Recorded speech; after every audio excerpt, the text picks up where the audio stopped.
Bonjour les amis, on va se retrouver aujourd'hui ensemble pour parler de voitures corail de la marque Lima, des voitures corail que j'avais achetées pendant le Covid. Je n'ai plus la référence, va falloir que je vous cherche ça. Les voitures TER, dites Midi-Pyrénées. J'ai 3 coffrets de cette référence-là, de chez Lima, et je les ai mis longtemps, on va dire, dans une gare souterraine. Et un beau jour, ça m'a tellement énervé que je me suis dit qu'il fallait quand même que je me penche sur la question pour faire en sorte qu'elle puisse rouler. Et pourquoi? Je sais pas, j'ai eu une idée, donc je vais vous la partager. On se retrouve tout de suite après le générique, bien sûr. Si vous aimez, si vous avez envie de partager cette vidéo, n'hésitez pas, faites tourner un maximum. Générique.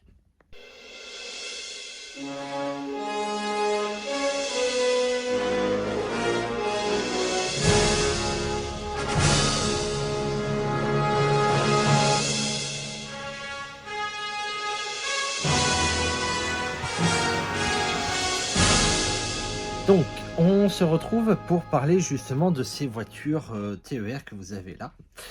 On a un souci sur ces voitures, enfin, j'ai un souci, pardon. Dans les courbes, on a des systèmes à élongation sur les attelages NEM. À l'époque, elles étaient déjà NEM. À élongation. Le problème, c'est que on va dire cette tête d'attelage, au niveau du bogie, je vais le retourner juste après le wagon, comme ça vous allez voir ça. Enfin, la voiture, pardon, parce qu'on va me reprendre.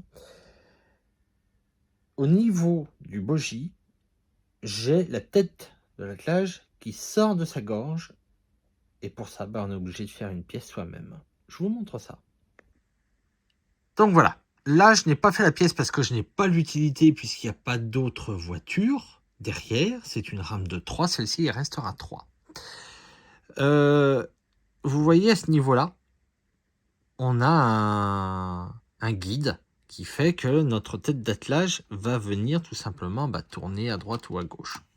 Or, elle a une fâcheuse tendance de... Bien sûr, je le fais, je ne vais pas y arriver. Voilà, de sortir. Elle est sortie de sa gorge. Et ben ça, derrière, déraillement assuré.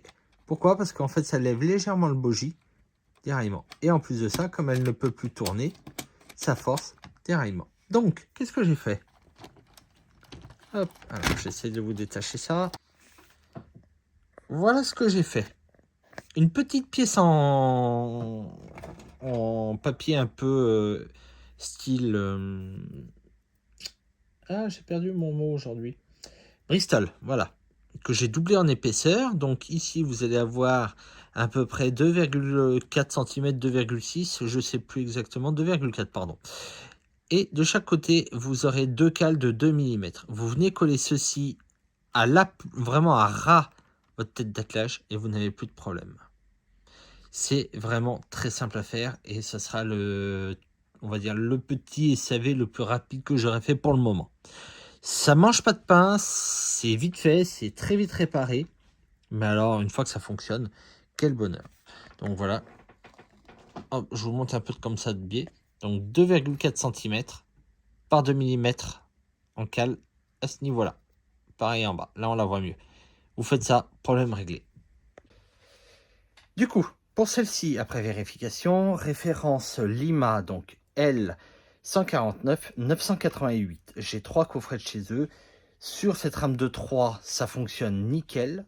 J'avais fait à l'époque, pour éviter des déraillements, j'avais mis des attelages Goldorak qui étaient à une époque fournis par Rocco, enfin, un équivalent de Rocco. Et depuis que j'ai mis la pièce, que j'ai fabriqué cette pièce, plus aucun problème.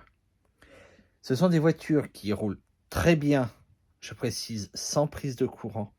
Vous mettez les prises de courant, c'est une horreur. Alors, j'ai mis des prises de courant que j'avais. Vous allez me dire, il y a mieux. Oui, il y a mieux. J'étudie la question. Surtout que je dois reprendre l'intégralité du câblage et de l'éclairage sur ces voitures-là. C'est un bonheur à démonter. Vous enlevez le toit, vous le déclipsez, c'est terminé. C'est très rapide à faire. La rame se fait en une demi-heure. Donc, franchement, vous avez ce genre de produit en bourse, moi je vous dis allez-y. Par contre, j'avais à l'occasion, je vous dis ça il y a quelques années, l'occasion d'acheter une RAM complète de 8 éléments, voiture, pilote compris. Je ne sais pas en pouces le nombre de véhicules, ce que ça vaut. Donc là-dessus, je ne m'y avance pas. Les LS modèles, il n'y a pas de problème. Les Pico, il y a zéro problème. Les Lima, je ne sais pas. Je ne mets pas mes mains à couper, je ne vais pas dire allez-y, foncez, je ne sais pas. Donc s'il y en a qui ont une RAM complète Lima avec voiture pilote, je suis curieux d'avoir vos retours. Vous mettez ça en commentaire, je suis curieux. Donc voilà, petite astuce, petit tuto, petit SAV que je vous partage aujourd'hui. Une petite pièce à fabriquer à la maison, 3 fois rien, vous faites ça, bonheur assuré. En tout cas, comme d'habitude, vous aimez, vous partagez, vous likez, vous commentez, si l'envie vous chante. Sinon, moi je vous dis à très bientôt. Ciao.